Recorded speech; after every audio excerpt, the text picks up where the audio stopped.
Hi everyone! Magandang araw. Ako ngayon ay magluluto ng pang-ulam namin sa pananghalian. Yun, so yan, ano siya, chicken gizzard, tapos bagyo beans.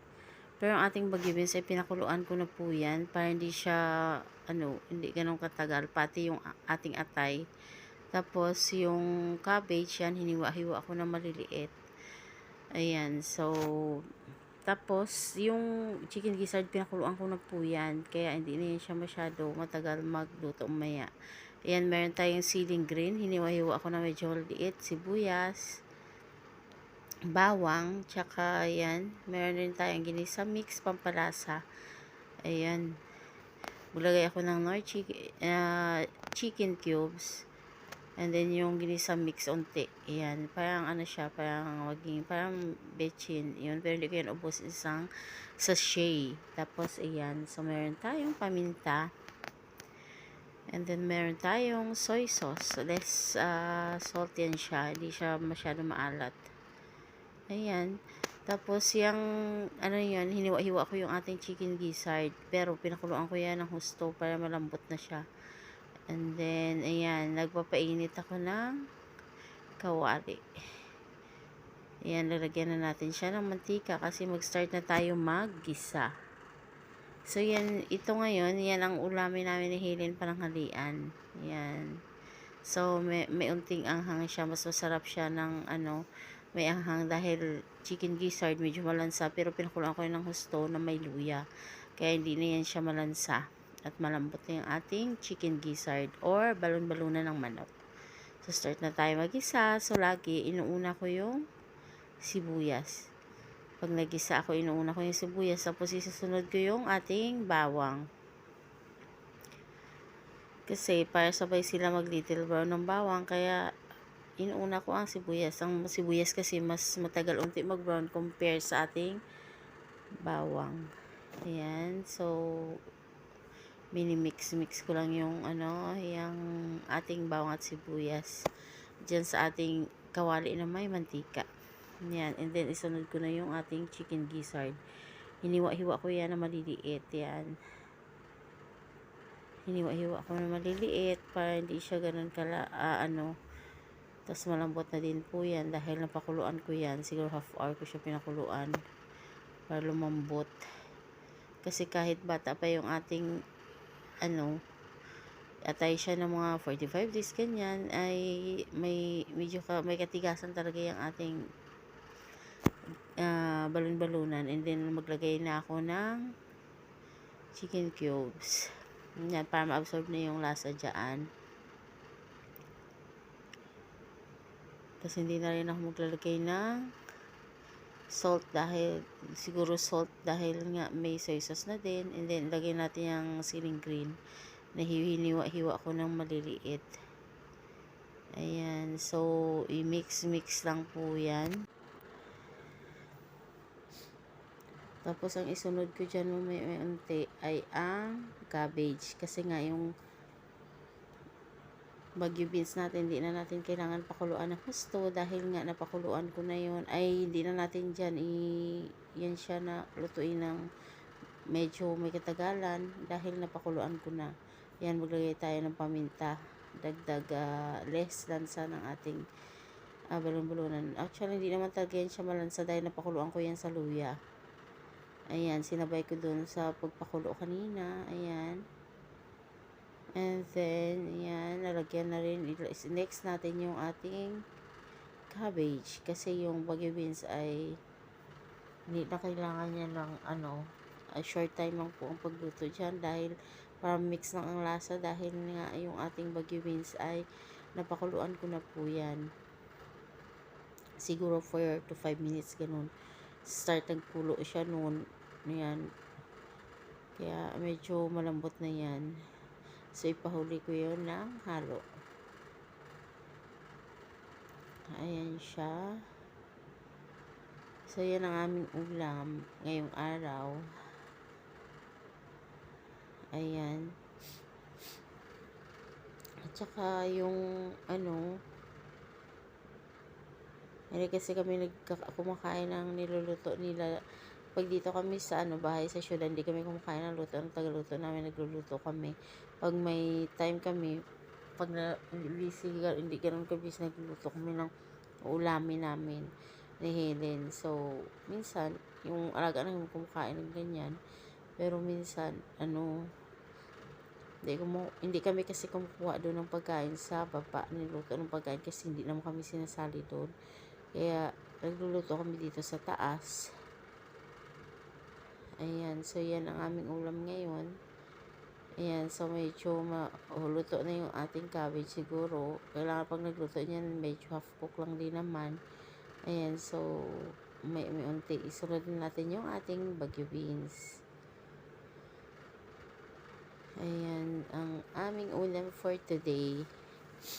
Ayan, kaya guys, sa mga bago sa aking channel, please don't forget to subscribe po. Ayan. And then, maglalagay na tayo ng soy sauce dito sa niluluto ko. After lagay ng soy sauce, halo-haloin natin para ma-absorb yung lasa sa buong gulay, buong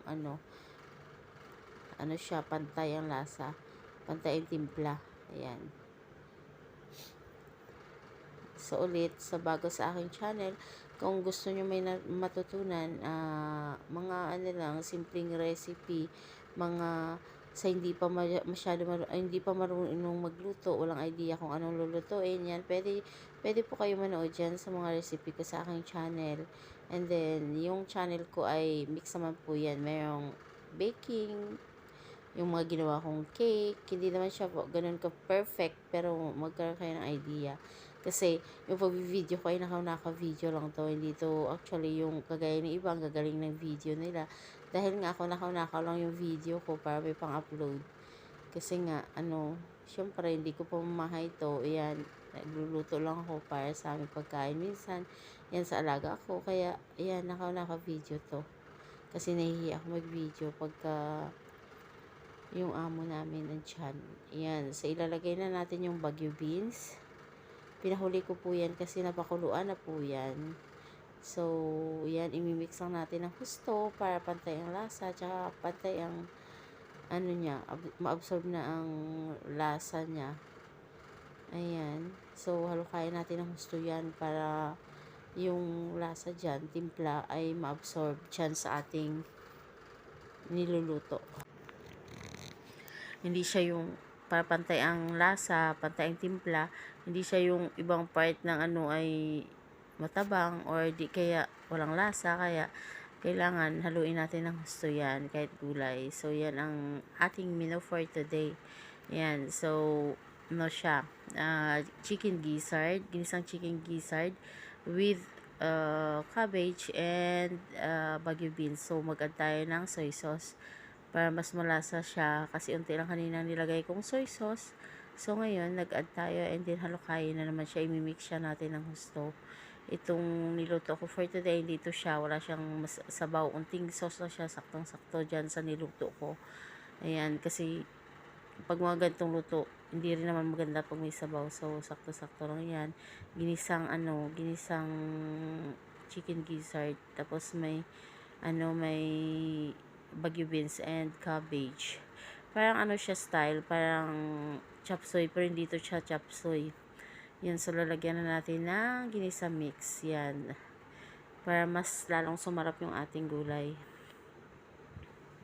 Hindi to siya chop suey, kasi yung chop suey iba yung ito may soy sauce to siya, pero wala siya basta may ibang pag gumawa ako ng chop suey, may ibang mga pa yan dyan.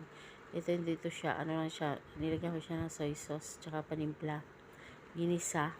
Yan. Itong ulam namin ngayong tanghali ng kasama ko. Ayan. So, balik tayo dun sa mga bago sa aking channel. Please don't forget to subscribe po. At sa mga sa mga gusto lutuin na abot kaya at hindi pa abot kaya lang ang presyo ng lutuin, medyo mura, yan, tapos healthy pa, pwede po kayo bumisita sa aking channel, panoorin nyo dyan ang aking mga videos, yan, mostly dyan mga affordable naman, mga pagulay-gulay lang, isda-isda, ganun. And then, meron din akong mga part siya na baking, gawa ng cake, tinapay, ganun. kung ano-ano na lang dyan. Kaya pwede nyo panoorin para may idea kayo kung what is what is your next ulam naman for the other day. Kung hindi nyo pa naluluto ang kagaya ng niluto ko, pwede nyo yan gayahin, guys. At may idea kayo. Kasi mostly naman sa atin, lalo na sa mga nanay dyan, ay marunong naman magluto. Ayan. So, kaya ako kung ano-ano na nga lang iniimbento ko na lulutuin, pero masarap naman siya. At mostly mga Filipino foods, yan. At karamihan sa niluto ko, manok lang, yan. Manok, gulay, isda, ganyan. Tapos yan, may mga part din siya na bakings, yan, gawa tinapay, recipe. Pwede nyo yan panoorin dyan kung gusto nyo may maka some ideas rin na anong lulutuin nyo pang ulam ng pamilya nyo. Ayun, pwede nyo yan kasi mga affordable naman dyan. Tsaka, di yan pa social yung aking channel. Ang mga recipe sa channel ko, di yan social. Mga ano lang yan. Kahit cake ko nga minsan, mano-mano lang yan. Puro. Kayang-kaya nyo yan, guys, lutuin. Ayan, kayang-kaya nyo yan gawin. Actually, yan. So, once again, sa mga bago sa aking channel, please don't forget to subscribe, like, and comment po. Tsaka, pag gusto nyo, ma-notify sa next vlog ko, pwede po kayo hit nyo lang po ang notification bell. I-choose nyo na lang po yung all para every time may upload ako, or may premiere ako, or may video ko sa YouTube ay manonotify po kayo at makikita nyo agad. Ayan. So, sa mga mommies dyan na walang gusto anong maging susunod na lutuin nyo, kung wala kayong idea, yan, please visit my channel at i-subscribe nyo na rin, like po, comment po sa mga dyan, mga nag-YouTube. So, para ko rin, masuklian or what yan. And, thank you so much sa panunood, sa mga nanonood ng video ko. Maraming salamat po. And, see you po sa aking next vlog. Ayan, sana ay magustuhan nyo ang aking recipe for today, ang aking niluto, ang aking video.